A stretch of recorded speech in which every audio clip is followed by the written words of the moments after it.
pela manhã, eu vou pedir que não coloque o texto aqui, mas se você tem Bíblia, abre a Bíblia. Se você não trouxe a Bíblia, escute a leitura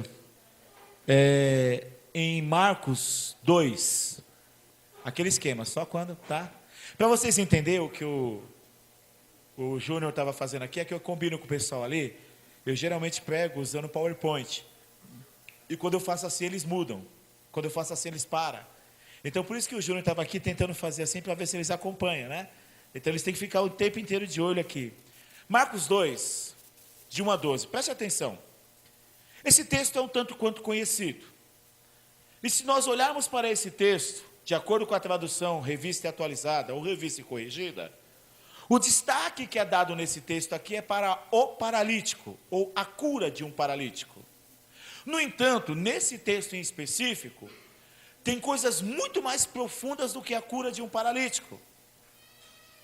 Vamos ler o texto e você vai entender um pouco isso. Olha só, diz assim: dias depois, entrou Jesus de novo em Cafarnaum, e logo correu que ele estava em casa. Muitos afluíram para ali, tantos que nem mesmo junto à porta eles achavam lugar e anunciavam-lhes a palavra. Preste atenção. Ao ler a princípio esse texto, dá a ideia de que Jesus tem uma casa, sim ou não? Sim ou não? Se isso aqui são erros de tradução. Diz assim, ocorreu que ele estava em casa. Se eu falo assim, fulano está em casa, você entende que ele está na sua própria casa. Mas a Bíblia diz que Jesus não tinha onde reclinar a cabeça. Então Jesus, na verdade, estava na casa de uma pessoa e estava ministrando na casa desta pessoa. São algumas coisinhas que a gente tem que prestar atenção na Bíblia. Certo? Agora olha só, versículo 3. Alguns foram ter com ele, conduzindo um paralítico levado por 4 homens. E não podendo aproximar-se dele por causa da multidão, descobriram o eirado no ponto correspondente ao que ele estava, e fazendo a abertura, baixaram o leito em que jazia o doente. Vendo-lhes a fé, Jesus disse ao paralítico: filho, os teus pecados estão perdoados. Mas alguns dos escribas estavam assentados ali e arrazoavam em seu coração. Arrazoavam é assim, Jesus falou: filho, são perdoados os seus pecados, e eles ficaram aqui assim: quem é esse cara para perdoar pecado? Quem esse cara está achando que é? Esse cara está pensando que ele pode perdoar pecado? Eles não estavam falando, eles estavam só maquinando isso. Às vezes eu gostaria que Deus me desse esse poder, para poder penetrar no pensamento das pessoas e ver o que as pessoas estão pensando ali, certo? Está entendendo? É isso que arrazoar é isso. Jesus leu a mente deles, o que eles estavam pensando. Olha só, por que fala deste modo, versículo 7? Isto é blasfêmia. Quem pode perdoar pecados, senão um que é Deus? Jesus é o que, irmãos? Então ele pode perdoar pecados, sim? Agora olha só, e Jesus, percebendo logo por seu espírito, que eles assim arrazoavam, disse-lhes: por que arrazoais sobre estas coisas em vosso coração? Qual é mais fácil? Dizer ao paralítico: estão perdoados os seus pecados, ou dizer: levanta, toma o teu leito e anda? Ora, para que vocês saibam que o Filho do Homem tem autoridade para perdoar pecados, disse ao paralítico: eu te mando, levanta, toma o teu leito e vai para a tua casa. Preste atenção, Jesus fala assim: para que vocês saibam que o Filho do Homem tem autoridade para perdoar pecados, ele cura. Ele não dá mais uma palavra para perdoar pecado, ele cura. Se nós entendermos esse texto, você vai entender o que está em jogo nesse texto aqui. É o que nós vamos trabalhar. E aí, diz o versículo 11: eu te mando, levanta, toma o teu leito e vai para a tua casa. Olha que interessante. Este se levantou no mesmo instante, tomando o leito, e retirou-se à vista de todos, a ponto de se admirarem todos e darem glória a Deus, dizendo: jamais vimos coisa assim. Primeira coisa, esse texto mostra algo para nós muito importante. Sabe por quê? Porque esse texto mostra uma realidade da nossa época. E que realidade é essa? A maioria das pessoas está muito mais preocupada naquilo que Jesus pode dar do que naquilo que Jesus é. Porque a questão nesse texto aqui, que nós vamos ver mais à frente, é a autoridade de Jesus e a identidade de Jesus. E esse texto nos traz essa essência, porque mostra essa realidade muito comum nas igrejas nos dias de hoje. Você pega muitas igrejas, e principalmente essas megas igrejas aí, eu não vou citar nome aqui por uma questão de ética, mas geralmente são igrejas que são universais, são igrejas que são o poder de todo mundo. Essas igrejas assim, elas estão abarrotadas de pessoas. Mas as pessoas que estão ali dentro, elas não sabem quem é Jesus, elas não têm relacionamento com a palavra, e elas só estão ali porque elas estão querendo uma cura. Elas estão ali porque elas estão querendo o quê? Um milagre. Elas estão ali porque elas estão esperando que Jesus dê um carro novo. É verdade ou não é? Elas estão ali esperando que Jesus dê um dente de ouro. Está entendendo? Então as pessoas estão ali por causa daquilo que Jesus pode fazer, não por causa daquilo que Jesus é. As coisas que, e aqui esse texto vai te desafiar, vai nos desafiar, porque o que Jesus pode fazer, ele faz até para pessoas incrédulas. Nós vamos ver isso mais à frente. Então esse texto traz uma realidade do nosso tempo. Agora, não somente isso. Esse texto mostra 3 tipos de pessoas. E nós vamos ver esses 3 tipos de pessoas aparecendo nesse texto. São ações e personagens que aparecem. Quem são? Primeiro, os escribas. Terceiro, os escribas. Os 4 homens e o paralítico. Então vamos lá. A primeira coisa que nós temos aqui, e que é o destaque do texto, é o destaque. Quando você, vai devagar, tá? Só quando eu quando você lê aqui, como eu mostrei, de repente se a sua for RA é revista atualizada, tá como a minha aqui, sobre a paralisia, ou numa outra versão, cura de um paralítico. Então se você for olhar para esse texto, de imediato a nossa atenção se volta para o paralítico, é ou não é? Então ele está em destaque. O destaque do texto é o paralítico. Olha ele aí, ó. Certo? Olha o paralítico. Está lá, deitado numa cama. Agora veja bem, quando nós olhamos para a Bíblia, você vai encontrar assim, Jesus cura um certo cara lá, vou usar o exemplo aqui, de uma outra cura de Jesus, da mulher que tinha um fluxo de sangue. Aí o texto destaca que essa mulher começou a dar glória a Deus, certo? É ou não é assim? Nós vamos encontrar nos evangelhos que algumas pessoas iam até Jesus. A Bíblia diz em Mateus que certo leproso se aproximou de Jesus e disse assim: Senhor, se quiseres, podes purificar-me? Jesus diz: quero ser limpo. Veja, o texto bíblico vai mostrar que muitas pessoas têm a iniciativa de ir até Jesus, e as pessoas, quando recebem a cura, o milagre, elas glorificam a Deus por aquilo que elas estão recebendo. Na Bíblia nós vamos ver muito isso. E quando a gente trata desse paralítico, observe que para que ele pudesse ir até Jesus, ele teve que ser levado. Agora, olha que interessante, 4 homens o conduziram. E esses 4 homens que o conduziram, certamente tinha alguma intimidade, algum relacionamento com esse paralítico. Porque o paralítico confia a vida dele na mão desses 4 homens. Agora veja, quando esses caras abrem o telhado e baixam o paralítico na frente de Jesus, Jesus olha para os 4 e vendo-lhes a fé. Quem é que tinha fé? Os 4, porque o paralítico não tinha. Sabe o que é interessante nesse texto? Esse paralítico não tinha nome, era conduzido por outros, mas também não havia nele nenhuma manifestação de vontade.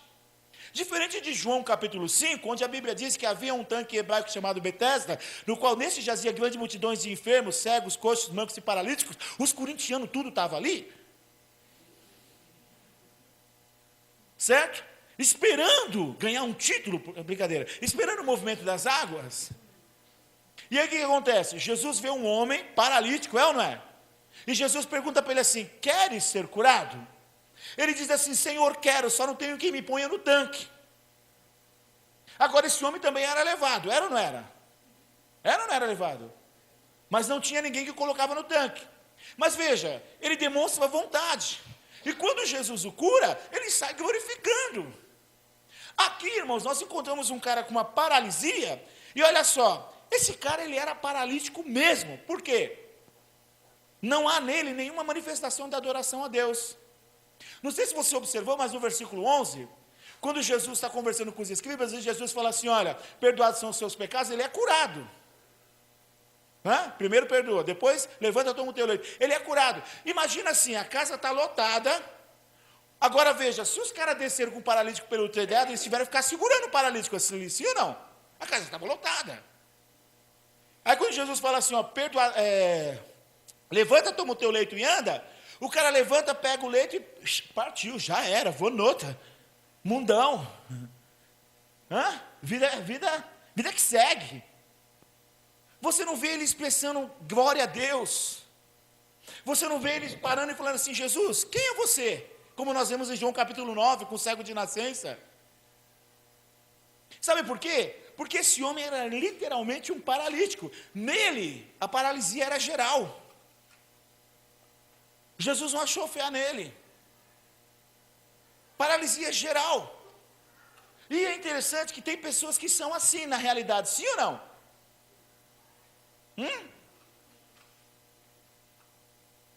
Paralisia. Pior do que a paralisia física é a paralisia espiritual. Porque tem pessoa que você pode ensinar para ele os caminhos para que ele tenha uma vida bem-sucedida, mas ele fica ali inerte, ele não se mexe. Aí você fala para ele, vai varão, Deus vai abrir a porta, eu estou jejuando, eu estou orando, vou virar o ET de Varginha, de tanto orar e jejuar por você. Ele, tu vai morrer, porque eu não dou um passo. Paralisia. Agora a questão é, o que causa paralisia em nossas vidas? Principalmente a espiritual. Quer ver um exemplo? Você já conheceu pessoas que muitas vezes ganham bem, mas pensa bem mesmo. Vamos pensar assim, ganha bem mesmo, que nem o irmão Geraldo. Um salário assim de uns 8 mil. Amém? Certo?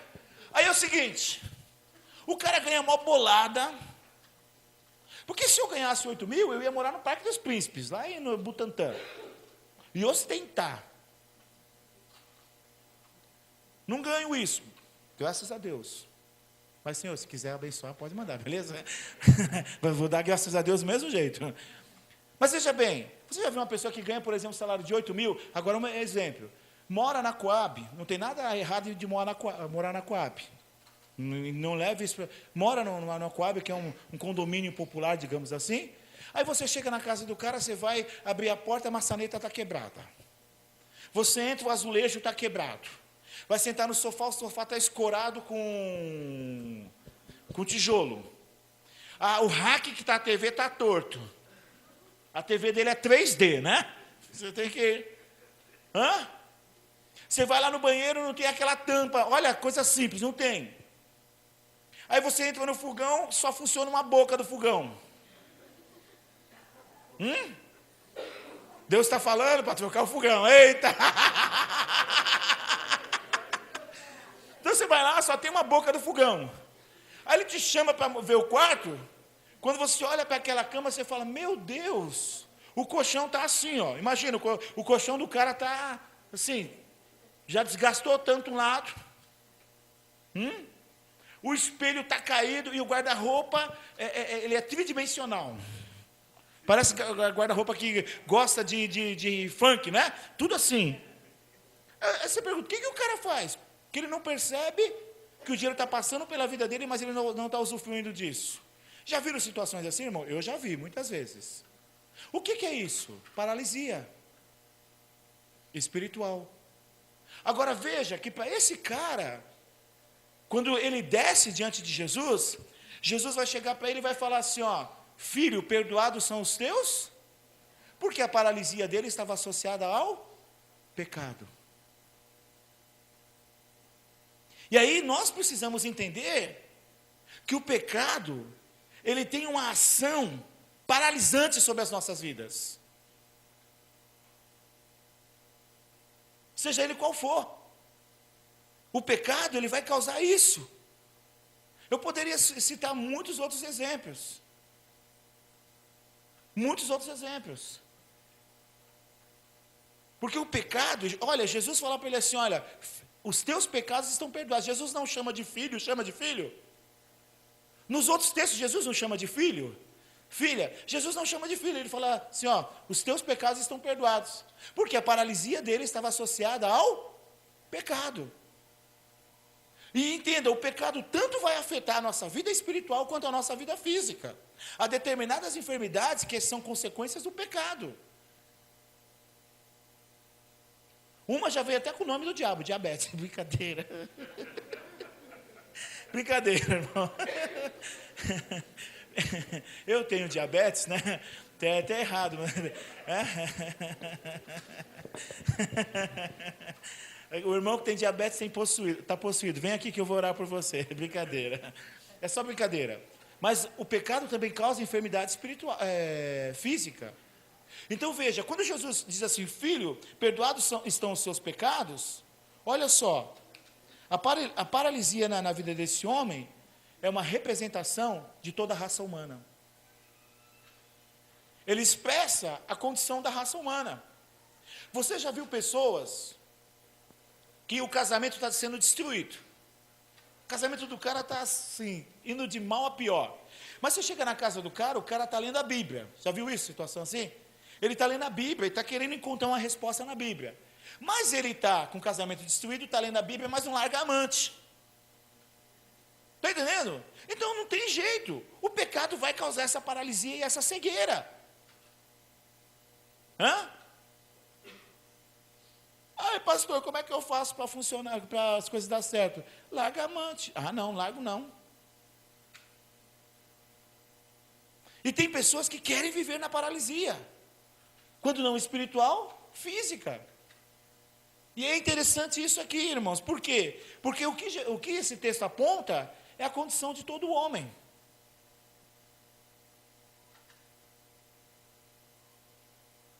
E aí, há pessoas em total paralisia por causa dos seus pecados. Há ou não?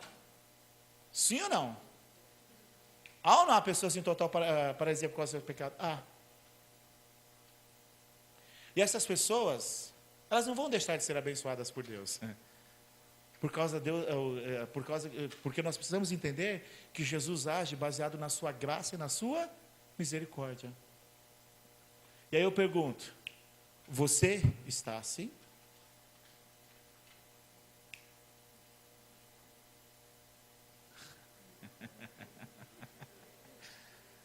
Às vezes não dá certo. Você está assim? Ah, não, mas analise a sua vida. Irmão, deixa eu falar um pouco da minha vida, como eu falei de manhã. Eu não sou um cara, na boa, que ganha um mega salário. Não. Não. Eu posso dizer que boa parte do meu sustento vem dos seminários, das ministrações que eu faço, dos cursos, como daqui 2 semanas eu vou ministrar num conselho de pastores da região de Bauru, vou dar um curso em uma igreja, um curso em outra igreja, e aí eu sou abençoado com ofertas, isso aí é parte do meu sustento. Mas Deus sempre nos abençoou, sempre nos abençoou, e sempre vi na nossa caminhada a nossa vida avançar, sempre. O irmão que, quando eu me casei, ele fez a minha mudança, é o mesmo que fez a mudança da última vez aí, quando nós mudamos para Itapevi. E ele falou assim, interessante, Neto, quando eu mudei você, a primeira vez você morava sozinho e se casou, você saiu da sua casa levando, eu me lembro disso, umas 15 caixas de livro, uma televisão e roupa, o restante você doou tudo. Aí você se casou e foi morar com ela, daqui a pouco vocês mudaram de novo, e aí vocês mudaram para outra casa, de repente se você estava com mais caixas de livro, ele ainda brincando, a sua casa já tinha 2 televisões, foi prosperando naturalmente. Mesmo em meio à crise, sabe por quê? Porque quando você não está sendo dominado pelo pecado, a tendência natural e o fluxo de Deus é o seu crescimento, é você avançar. Você não fica ali parado. Está entendendo isso, meu irmão? Sim ou não? Então, muitas vezes nós podemos estar assim, num estado de paralisia, sem fé nenhuma. Cá entre nós, tem pessoa que está no meio de uma aglomeração religiosa e não tem fé, é o paralítico. Porque os 4 amigos levam o cara até Jesus, cheios de fé, mas o cara está lá. Eu imagino os caras chegando lá, pegando o paralítico. E você já prestou atenção, toda pessoa que sofre e que fica paralítica, ou a grande maioria, elas acabam ganhando peso, sim ou não? Sim ou não? Fica. Agora você imagina, os caras pegando um cara lá, imagina que o cara está bem obeso, bem gordinho, E os caras estão levando, nós estamos levando você para Jesus, para ser abençoado, você vai sair dessa e tal. Porque os caras tinham fé. Ele, sei. Estilo assim, baiano, sei não. Vamos lá. Porque ele não tem reação, irmão. Diante de Jesus, esse cara não tem reação. Ele é curado por Jesus. Jesus fala, levanta, toma o teu leito e anda. Ele levanta, toma o leito e sai fora da reunião, vai embora. Enquanto todo mundo ficou, glória a Deus, aleluia, esse é o filho de Davi, o cara vazou. Pergunta o nome dele, ninguém sabe. Nenhum historiador sabe o nome desse indivíduo. Não tem aquela descrição que ele voltou para agradecer, que ele reencontrou com Jesus. Por quê? Tem pessoas que mesmo no estado de paralisia por causa do pecado, elas não vão deixar de receber a bênção de Deus. O segundo grupo que aparece aqui, e esse é interessante, e se você é líder de célula ou discipulador, isso aqui tem a ver com você. Que são os anônimos. Já ouviu falar dos anônimos? Sim ou não? Olha eles aí, ó, quer ver? Ó? Os anônimos. Às vezes a gente tem que fazer de novo. Olha os anônimos aí. Por causa de um filme, né? Ficou muito comum nas manifestações as pessoas usando essa máscara que tem a dizer com os anônimos. Observe uma coisa. A Bíblia diz assim, 4 homens levaram o paralítico até Jesus. Esses homens não têm rosto, esses homens não têm nome, eles apenas levaram o paralítico a Jesus. Agora vamos imaginar a cena aqui. Que esses caras eles eram estrategistas. Imaginemos que esse aqui é o espaço onde Jesus estava, e o espaço está abarrotado, tipo quando a gente volta de encontro, né? Aquela muvuca aqui, e Jesus está aqui. Mas só que o lugar que Jesus está, é aí onde está deixa eu ver aqui, uma pessoa conhecida, aqui onde está, deixa eu ver, eu quero marcar aqui, aqui onde está o irmão Antônio, porque está bem embaixo do negócio, aqui o irmão ali, ó. Levanta a mão aí, isso aí. Jesus está ali. Aí os caras que vão levar, estou trazendo para nós agora, os caras que vão buscar o paralítico, é o Mateus, o Gabriel, cadê ele, o da Bahia lá? O Whindersson e o... Aí os caras estão vindo, aí o Mateus fala assim, eu estou nessa igreja desde pequeno, deixa que eu conheça essa casa, certo? Aí eu falo assim, Jesus está bem embaixo da parte ali da multimídia. Aí o Gabriel fala, eu já sei como fazer, porque o Gabriel assim, eu já sei como fazer, ele é muito prático. Aí ele já sobe aqui pela casa e vem daqui a pouco os caras estelham e desce o paralítico aqui. Vai ser curado o paralítico? Só vai atrapalhar a reunião, vai ou não? O mais interessante é que a Bíblia, na NVI, mostra, o texto da NVI, diz assim, que eles desceram o paralítico bem na frente de Jesus. Você imagina, Jesus está ali, de repente o telhado está se destelhando e alguém desce um paralítico e põe na frente de Jesus. Os caras tinham foco. Eu até imagino, porque se fosse outro, se fosse o Whitson, se fosse o Bracinho, e mais uns outros aqui, era capaz deles vir, subir por cima e descer com o cara lá no banheiro. Mas esses caras não, eles chegam, a Bíblia está mostrando, está dando esse destaque, sabe por quê? Porque mostra que esses 4 homens, eles eram pessoas que tinham o quê? Foco. Eles conduziram o paralítico até Jesus, e foram tão estratégicos que eles colocaram bem na frente de Jesus. Bem na frente de Jesus. Isso me faz lembrar, quando eu ainda morava em Santos, e teve um evento lá do Randy Clark, pastor Randy Clark, e falava sobre batismo do Espírito Santo, essas coisas. E um irmão me convidou, falou, você tem que ser batizado no Espírito Santo. Isso é uma geladeira, né? Porque eu era da Assembleia da Igreja Presbiteriana. E eu fui, mas tinha uma multidão, e eu me lembro disso. Que o Gervásio falou assim para mim, fica tranquilo que eu vou colocar você bem na frente do homem, e ele vai orar por você. Irmão, não sei como, mas ele me colocou bem na frente do Randy Clark. E o cara veio para mim falando inglês, né? E eu não falo nada. E aí ele olhou para mim, aquela mãozona assim, né? E tá na minha cabeça e começou a falar. E veio um intérprete, começou a interpretar. E começou a dizer assim, fala. E eu falar o quê? Fala. E eu falar o quê? Falar. Eu falar o quê? Até que teve a hora que ele saiu. E eu saí decepcionado. E o meu colega ficou muito mais decepcionado, o Gervásio. Ele também é pastor. Ele falou assim, eu levei você, coloquei na frente do Randy Clark, você não foi batizado com o Espírito Santo. Isso é ser um presbiteriano predestinado a ser geladeira mesmo. Eu falei, não sei, cara, não sei. Ele mandou eu falar, não vinha nada para falar. Mas, irmãos, alguns dias depois, eu estava sozinho no quarto. Eu senti um negócio subir na garganta aqui. Sabe? E eu comecei a falar umas coisas que eu não entendia. Aí eu achei que eu estava endemoniado. E não tinha ninguém para repreender. Eu mesmo colocava a mão só, mas eu não conseguia falar. É a cena cômica que a gente passa. Mas o que eu quero colocar aqui é o foco. Se você é líder de célula, por exemplo, você precisa ter foco. Se você é um cristão comum, você precisa ter foco. Homens de fé são pessoas estratégicas. Homens de fé são homens que têm objetivos bem definidos, bem traçados diante de Deus. E aí, olha só, pode jogar o próximo. Além do foco, você tem que ter o mesmo ânimo, o mesmo espírito. Às vezes não dá para trabalhar. Eu vou pegar aqui um exemplo da sua célula. Você está lá na célula. Aí você fala assim, irmãos, a nossa célula não está caminhando e a gente precisa fazer a célula avançar, como líder, né? Aí você fala assim, eu estou decidido, nós vamos fazer 21 dias de jejum. Aí o irmão fala, vou não. Você percebeu como está tendo o mesmo ânimo, o mesmo espírito? Vou não. Você tem que ter o mesmo ânimo. Isso se aplica, irmão, também ao nosso casamento. Hoje, eu e minha esposa, a gente tem um lance da cumplicidade. Vamos comprar alguma coisa, a gente decide junto. Até uma pizza a gente decide junto. Para vocês terem uma ideia, nós tivemos aqui o evento com jovens. Sábado, ontem, quase que eu morri, irmãos. Quando eu percebi, era quase 7 horas da noite, eu estava sem comer nada. Quando eu percebi, eu estava sem comer nada. Uma fome.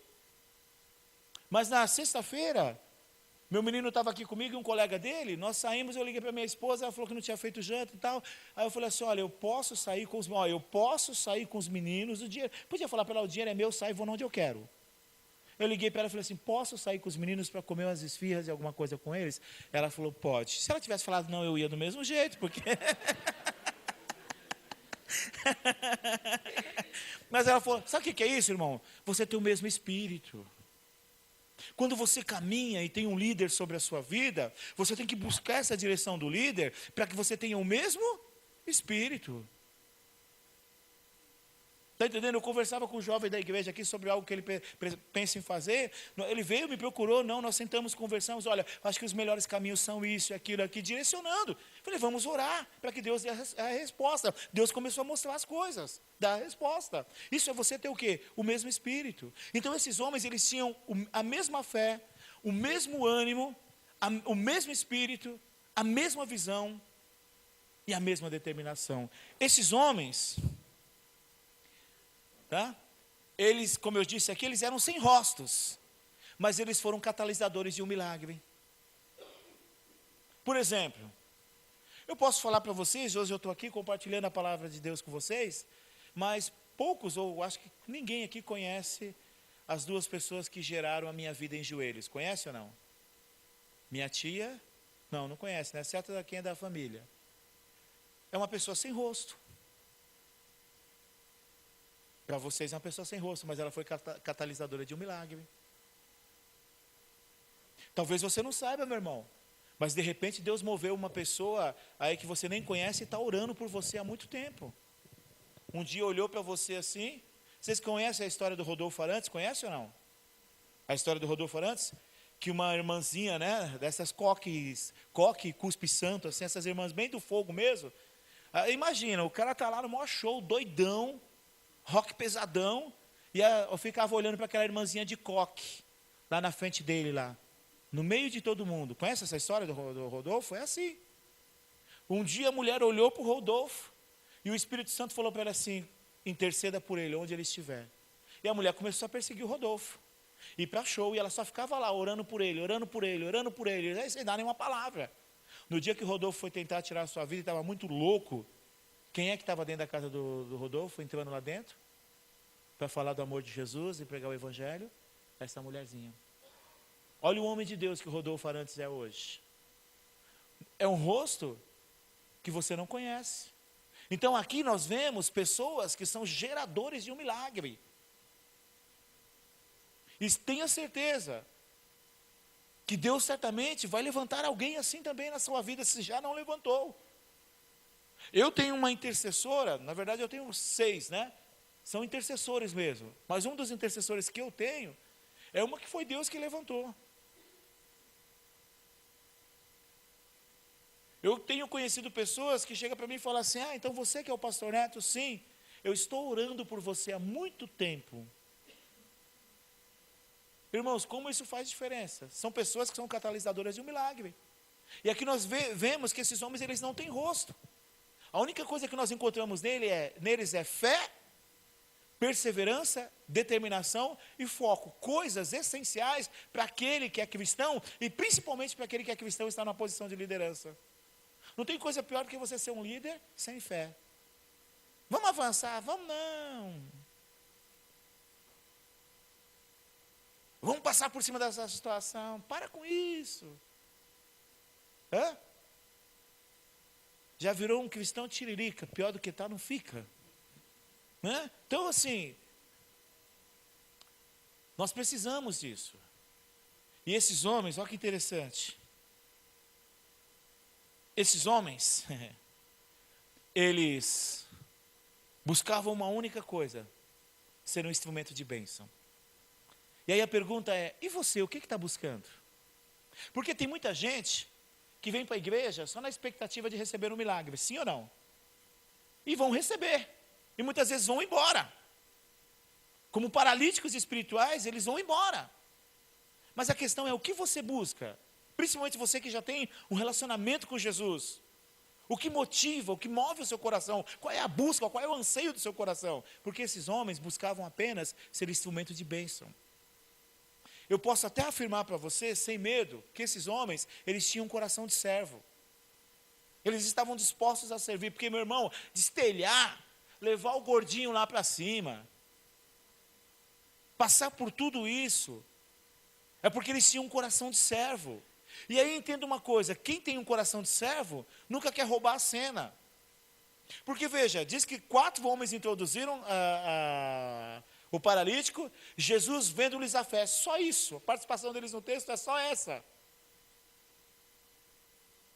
Por quê? Porque esses caras, olha só, eles eram isso aqui, ó, introduziram o paralítico em cena e saíram do Datena. Já viu as coisas do Datena? A repórter está lá, aí chama o Datena. Datena, nós estamos aqui com um corpo que foi encontrado na praia, e esse corpo já está num estado de apodrecimento, né, aqui, e quem encontrou esse texto aqui foi esse senhor aqui que estava com o seu barco. Eu estava vindo aqui pela manhã, encostando no barco, eu vi uma coisa meio estranha, eu achei, tal, e fala um pouco. Aí daqui a pouco ela fala, bem, Datena, já estamos aqui com a polícia civil, aí a câmera muda, né? Aí daqui a pouco o cara está lá. Bem, Datena, aí o cara está lá. O importante é filmar ele. Já viram isso? Eu assisto, irmão, só para ver essas coisas. Eu acho um barato. Porque a pessoa não sabe sair de cena. Então esses homens aqui, eles introduzem o paralítico em cena, mas eles saem do Datena. Eles não querem um holofote. Por isso eles têm essa característica de servo. E demonstram isso. Por último, eles não buscavam a glória, mas apenas ser canal de bênção. Esse é o tipo de pessoa que nós devemos ser. E novamente a pergunta, o que você busca? Sabe por quê? Não dá para você ser um quase anônimo no reino de Deus. Porque no reino de Deus diz assim, o que faz a tua mão direita? Não veja, oi? Vou usar um exemplo, agora usando célula, tá? De repente você está lá na célula e vem um bolinho de milho. Ninguém faz bolo de milho que nem a minha esposa. Hã? Aí você traz um bolinho de milho e para abençoar lá no momento de comunhão. Aí, irmão, trouxe esse bolinho para abençoar. Que legal e tal, para o nosso momento, né? Aí quando o pessoal começa a comer, nossa, esse bolo de milho está uma delícia. Aí normalmente o que as pessoas perguntam? Você já percebeu que a pessoa, quando não quer fugir de cena, ela está ali do lado? Fui eu. Deixa nem o anfitrião lá, fui eu. Nossa, irmã, que delícia. Ai, obrigado. Não é assim? Hã? Não é mais fácil quando eu falar assim, nossa, que gostoso, quem fez? Ah, foi uma irmã aí. Está entendendo? Estou usando coisas simples do nosso cotidiano. Isso, irmãos, é você ser um quase anônimo. Porque quando você abençoa um irmão, não é isso? Ninguém tem que ficar sabendo. Nossa, você está vendo o irmão lá? Usando aquele correntinha com a estrela de Davi? Fui eu que dei. Fique em pé, irmão, para o pessoal ver como é bonito. Irmão, fui eu que dei, ó. Fui eu que dei. Gostou? Fui eu que dei. Hã? Desce aqui, filho do Edson. Você também está com uma. Fui eu que dei. Olha lá, brincadeira. Irmãos, é brincadeira. Não dá. Não é isso que a Bíblia nos ensina. Se você sente no seu coração de abençoar um irmão, dar uma oferta para um irmão para ajudar, e se o Senhor te move a isso, pega lá, dá a oferta e fica quieto.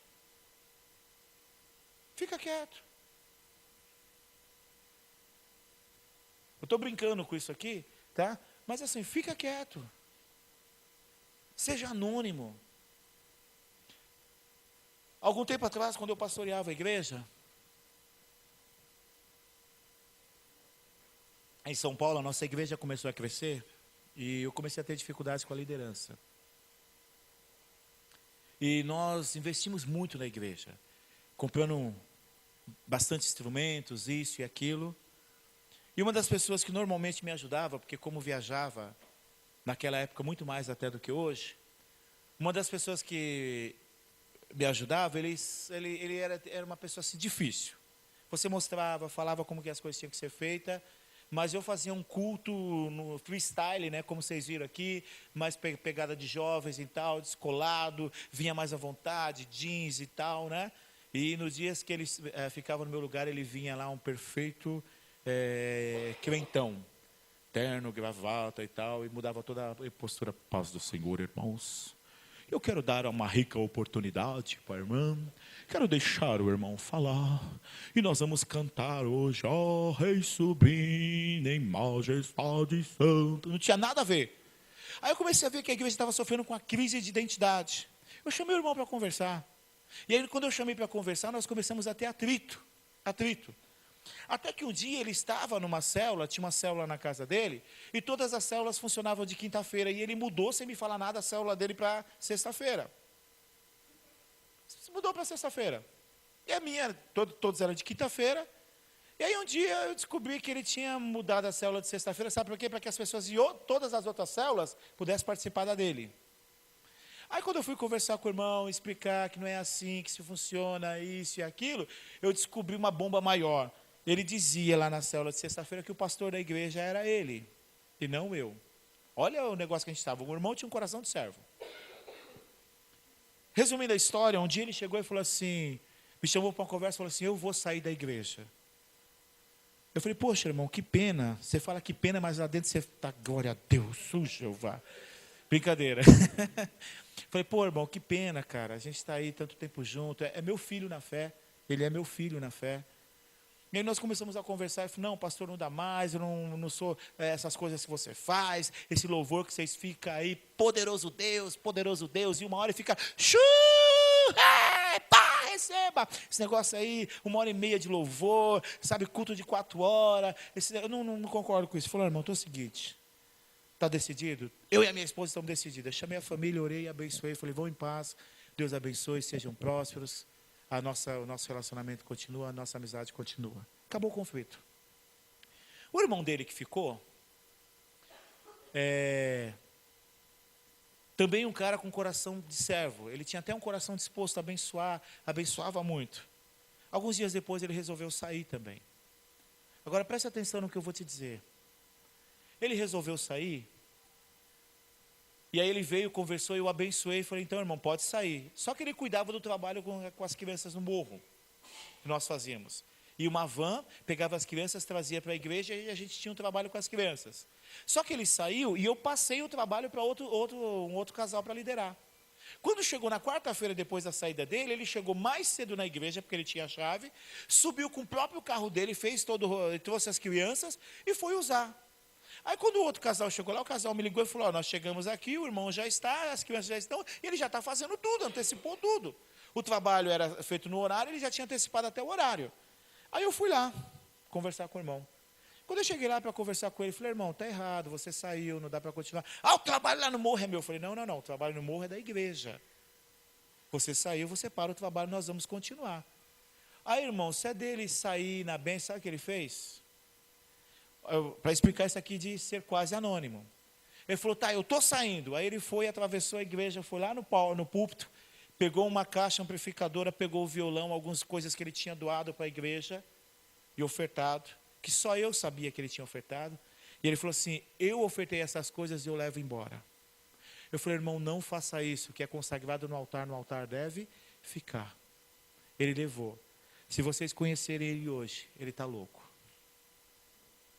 E muitas vezes o remédio que ele precisa, em algumas situações, já teve situações que a gente teve que comprar o remédio para poder ajudá-lo. 2 princípios que ele quebrou. Primeiro, ele nunca abençoou para ser anônimo. Está entendendo? E segundo, quando resolveu sair, achou que aquilo que está no altar, que é consagrado, ele tinha o direito de tirar.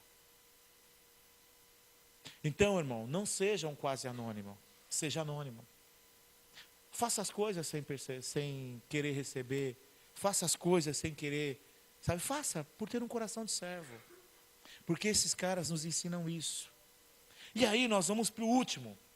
Vocês aguentam o último, sim ou não?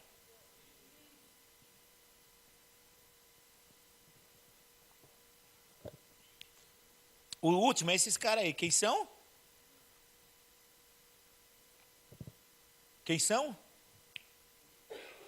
Os sabe tudo. Sabe por que os sabe tudo? Porque eles são os escribas.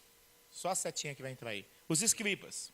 E para você poder entender agora, no fechamento, os escribas, é importante nós entendermos o papel deles. Os escribas, eles desenvolviam uma função altamente técnica, tá? E qual que era o papel deles? Eles tinham o papel de copiar arquivos e copiar documentos. Após o exílio babilônico, que aconteceu antes de Cristo, os escribas passaram a ter a função, só os primeiros, tá? Que raça é essa? Isso, só essa primeira, eu já estou nessa parte aí. Os escribas passaram a ter a função tão somente de transcrever, de copiar os textos sagrados. Então, qual que era a função dos escribas? O texto estava aqui em aramaico, eles liam o texto em aramaico, e eles transliteravam o texto para o grego, e transliteravam o texto para o hebraico, e transliteravam o texto para diversas letras. Logo, esses caras, eles eram cultos. E escriba era uma profissão que se passava de pai para filho. Você já percebeu como que é interessante que tem isso ainda na nossa sociedade? E aí o que acontece? Olha uma coisa interessante. Pode jogar aí, até aí. O que acontece? Quando eles estudavam e pesquisavam o Velho Testamento fala de quem, irmãos? De quem? Ora, se você pegar João, o Evangelho de João, capítulo 1, diz assim, no princípio era o verbo, e o verbo estava com Deus, e o verbo era, e vimos a sua glória, glória como do unigênito do Pai. Ora, quando João fala no princípio era o verbo e o verbo era Deus, quando você chega em Gênesis está dizendo assim, olha, no princípio criou Deus os céus e a terra, porém era sem forma e vazia, e disse Deus, o mundo é criado pela palavra, e Jesus ele é o que? Em João, percebeu? Então no Velho Testamento, os escribas trabalhavam traduzindo textos e escrevendo textos que falavam da pessoa de Jesus. Está sacando aqui a pegada, sim ou não? Então, constantemente, eles estavam tendo contato com as escrituras, e essas escrituras apontavam para Jesus, como, por exemplo, textos de Isaías, textos de Daniel, textos de Ezequiel, que falavam de Jesus. Só que uma coisa interessante, eles tinham 3 funções específicas. Primeiro, eles tinham que interpretar a lei, estudando a lei constantemente. Segundo, eles tinham que reunir em torno de si discípulos, alunos, para que eles pudessem passar essa função de se tornarem também escribas. E uma terceira função que eles tinham é que eles eram doutores da lei, homens de muito conhecimento. Então eles participavam do conselho religioso daquela época e eles escolhiam aqueles que representavam a igreja. A palavra deles e a função deles era de uma importância tremenda. Esses eram os escribas. Eu te pergunto, uma pessoa que está constantemente tendo contato com a palavra de Deus, e está se relacionando com essa palavra, na boa, irmão. Um dia o pessoal colocou no nosso grupo de jovens aí, né? Igreja, sei lá o que, Jesus lindo e cheiroso. Aí eu falei que Jesus não era cheiroso, certo? Porque a Bíblia diz, não é? A Bíblia fala que ele é cheiroso? Não. Ele ficou cheiroso quando desceram o óleo nele lá para matar o homem. Aí ele ficou cheiroso. Certo? Jesus era lindo? Jesus era lindo, irmãos? Não. Isaías diz que não viam nele nem formosura, nem beleza alguma. Aí nós começamos a brincar com isso, e eu mostrar isso para eles. Como que a gente traz coisas, está entendendo? Eu sei que Jesus é lindo. Sabe por que eu sei que Jesus é lindo? Dá uma olhada aqui, ó. É muito lindo Jesus. Quer ver como Jesus é lindo? Olha para o seu irmão aí do lado. Dá uma olhadinha nele assim. Você fala, mas tu é lindo. Tu está vendo Jesus, cara. Está entendendo? Eu sei que Jesus é lindo. Está entendendo? Mas quando as pessoas fazem essas afirmações, muitas vezes elas ferem alguns princípios bíblicos. E a gente conversou, brincou e chegou numa conclusão lá no grupo. Mas o que eu quero colocar para você aqui? Ora, vamos falar da sua pessoa. Se de repente Jesus viesse aqui agora, você o reconheceria? O abracinho já diz de precipitado. Sim, não sei. Será que nós o reconheceríamos, irmãos? Porque a questão que está aqui, os caras têm intimidade com a palavra. Tem ou não tem? Ninguém sabia e conhecia mais os sinais do que eles. Imagine eles lendo o texto de Isaías 61, eles transcrevendo, eles estão aqui com o texto em aramaico e vão trazer o texto aqui para o hebraico. E eles estão transcrevendo Isaías 61. O Espírito do Senhor Deus está sobre mim, porque o Senhor me ungiu para pregar boas novas. Só que eles sabiam que esse texto de Isaías 61 diz respeito ao Messias. Está entendendo? Agora eles leem esse texto, quando Jesus está ali e diz assim, filho, perdoados são os teus pecados, era para eles dizer assim, opa, esse é o Messias. Esse é o Messias. Era ou não era? Então o que os escribas fizeram? Quem é esse cara? Agora um detalhe interessante, quando eles vão e dizem assim, quem é este cara? No grego, no original do texto da Bíblia, a palavra, a conotação de este, é uma conotação de desprezo que eles usam. Esse cara não tem valor nenhum para perdoar pecados. Isso aqui mostra, irmãos, primeiro, que os escribas, tá, eles questionaram a identidade e a autoridade de Jesus. Certo? Questionaram a identidade. Quem é este para perdoar pecados? Primeiro, quem é este? Quem é a pessoa? Para perdoar pecados, a autoridade. Mas se eles eram pessoas que tinham contato com as Escrituras, por que eles não reconheceram a autoridade e a identidade de Jesus? Por duas coisas, isso pode acontecer comigo e com você. Mesmo tendo contato com a palavra de Deus, que é essas duas coisas, dúvida e incredulidade. Eu e você somos pessoas que precisamos vencer as nossas dúvidas. Quando eu resolvi fazer a faculdade de filosofia, alguns amigos vieram e conversaram pensando que eu ia desbirocar de vez e ficar maluco. Eu falei, quem já é maluco não fica mais. Mas, meu querido, ao estudar filosofia, a filosofia como nunca, ela fundamentou muito mais a minha fé e fez com que eu saísse daquela fé de menino e me tornasse muito mais maduro na fé. Está entendendo? Só que cá entre nós, Nós somos pessoas carregadas de dúvidas.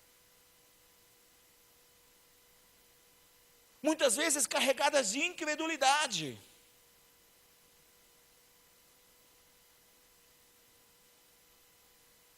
Muitas vezes temos medo de expor isso. E aí nos tornamos pessoas que estão tendo contato com a palavra de Deus, mas o nosso interior está carregado de incredulidade. Eu vou compartilhar contigo, eu tenho medo quando Deus fala comigo. Porque quando Deus fala, eu não quero hesitar em obedecer.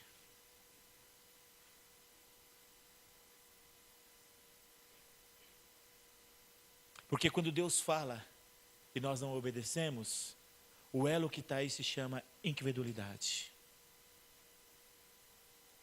Então os escribas, eles demonstraram isso. Mas não somente isso, os escribas, eles demonstraram algo mais. Olha como que é interessante, a dúvida e a incredulidade vai nos levar ao desprezo. Ao desprezo. E os escribas, como eu citei aqui, eles usaram uma palavrinha ali, que no original, no grego, é assim, eles desprezaram Jesus dizendo assim, quem esse sujeitinho pensa que ele é? É a ideia de não dar valor. Ontem, o pessoal, quando nós saímos para fazer o trabalho na praça, muitos dos jovens aqui da igreja nunca tinham feito isso, fizeram pela primeira vez. E é interessante, irmãos, que eles chegaram ali na praça, tímidos, com cartaz assim, andando com medo. E ela não está aí, a Evelyn, ela teve uma experiência muito gostosa, porque teve uma senhora lá, com um carrinho de lanche, e ela passou do lado dessa senhora e resolveu abraçar essa senhora, chegar e abraçar. E a senhora disse para ela, é tão bom receber esse afeto. E ainda disse mais, que bom que vocês olharam para a gente. Está entendendo? No outro lado, teve um grupo de jovens, que enquanto eu estava ali conversando com alguns, foram lá conversar com os moradores de rua, sentar com eles, abraçar eles. E um morador de rua chorou, se sentindo amado. Olha que é interessante que esses escribas, eles vão desprezar Jesus. Irmão, entenda uma coisa, isso precisa entrar no seu espírito e no meu espírito. Só é capaz de rejeitar a Jesus quem se torna um perfeito religioso. Isso tem implicações sérias na nossa vida. Porque Jesus fala assim, todas as vezes que fizesses a um desses pequeninos, a mim o fizesses. E aí o que eles fazem? Os escribas, eles desprezam, eles não davam valor às pessoas. Os escribas, eles eram pessoas que eles se sentiam a nata da sociedade, era tipo assim, político de Brasília. A nata. Estamos acima de tudo e de todos, porque eles eram cultos. A outra coisa que acontece aqui, é a cegueira espiritual dos escribas. Eles nutriam uma cegueira espiritual. Como eu já disse para vocês, eles tinham contato com as escrituras. Tinham ou não tinham? Tinham ou não tinha? Mas eles viram aquele que era a razão das escrituras existir? Por isso, meu querido, eu e você podemos ter contato com as escrituras e nutrir uma cegueira. Aí, o que esse texto nos ensina? Que a letra,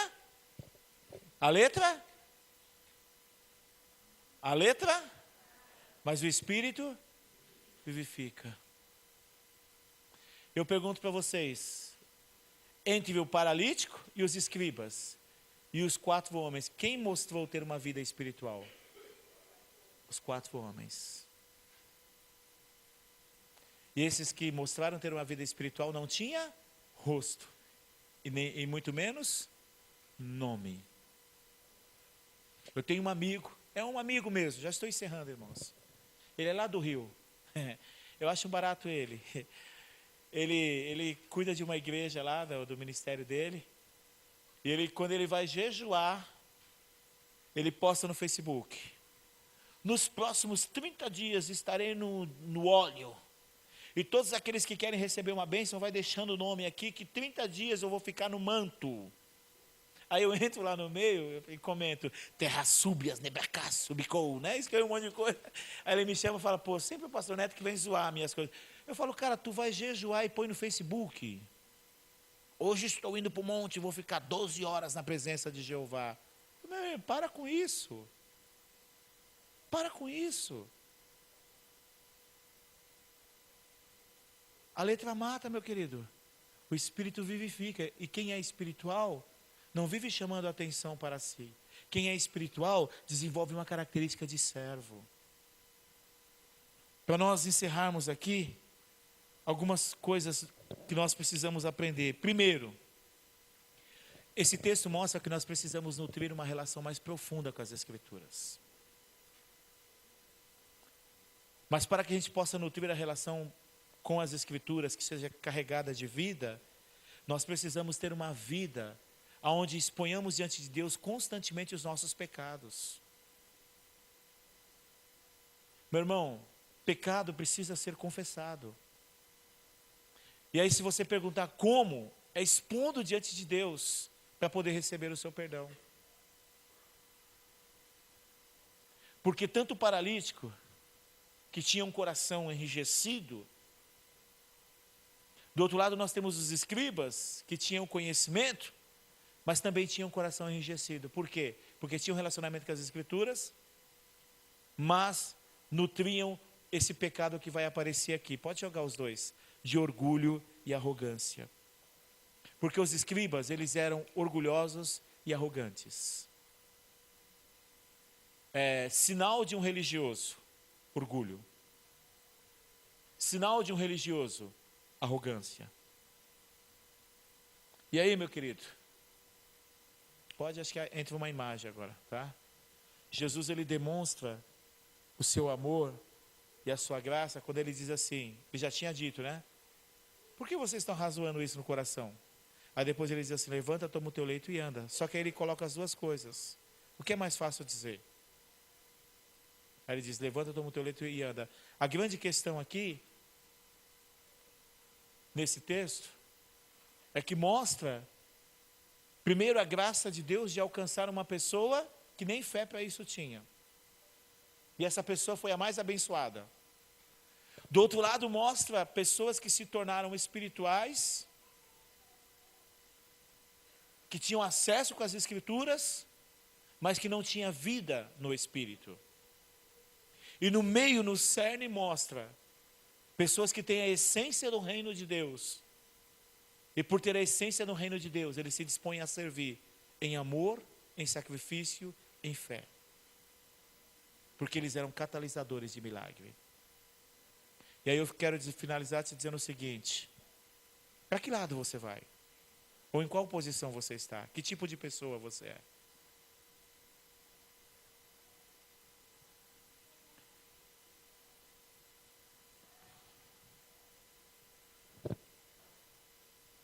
Aquele mesmo irmão lá da igreja, um dia, quando eu entrei no seminário pela segunda vez, já tinha feito o primeiro e fui fazer a segunda graduação, ele comentou assim numa reunião, ele falou assim, não sei para que estudar tanto, a letra vai te matar. A minha resposta foi, meu querido, se esta letra aqui me matar, eu me tornarei o homem mais feliz desse mundo. Meu querido, não sei quem é você dentre os três. Eu sei o que eu quero ser. Eu sei o que eu quero buscar.